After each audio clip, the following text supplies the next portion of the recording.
Hi! ఇది మీకు తెలుసా?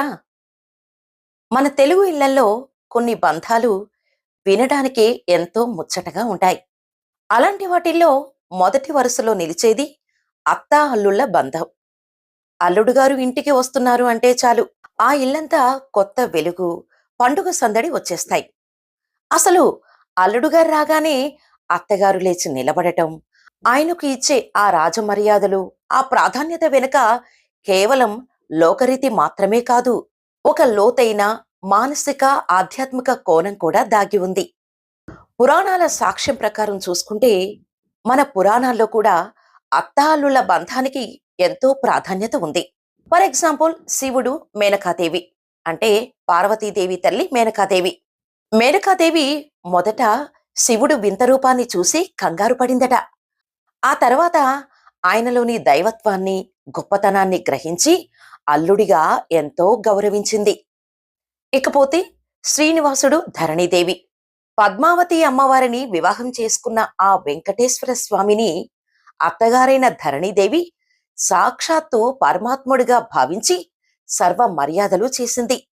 అందుకే కూతురిని మహాలక్ష్మిగా భావించి కన్యాదానం చేసినప్పుడు ఆ లక్ష్మిని చేపట్టిన అల్లుడిని నారాయణ స్వరూపంగా భావించి అత్తగారు అంతటి గౌరవాన్ని ఇస్తారు. ఆ రాజమర్యాద వెనుక అసలు కారణం అదేనట. అల్లుడుగారు రాగానే ఎదురెళ్లడం, లేచి నిలబడటం, అరిటాకు వేసి షడ్రసోపేతమైన విందు భోజనం పెట్టడం వెనుక అత్తగారికి ఒక బలమైన తాపత్రయం ఉంటుంది. నేను నా ప్రాణంగా పెంచిన కూతురిని నీ చేతుల్లో పెట్టాను. నిన్ను ఎంతగా గౌరవిస్తే నువ్వు నా కూతురిని అంతకంటే ఆనందంగా చూసుకుంటావు అనే ఒక నిగూఢమైన ప్రేమ, ఆశ ఆ మర్యాదల్లో దాగి ఉంటాయి.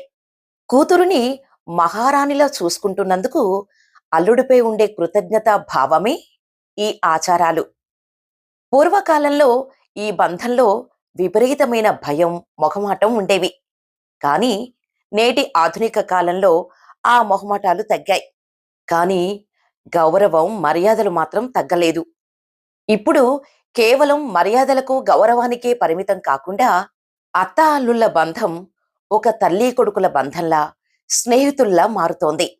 అల్లుళ్ళు కూడా అత్తగారిని సొంత తల్లిలా భావించి జోకులు వేయటం, కలిసి సినిమాలకు, షాపింగ్లకు వెళ్లటం చూస్తున్నాం. అంతేకాదు, అత్తగారింట్లో ఏదైనా ఆస్తి విషయాలు లేదా కుటుంబ నిర్ణయాలు తీసుకోవాల్సి వస్తే అల్లుడి సలహా ఖచ్చితంగా తీసుకుంటారు.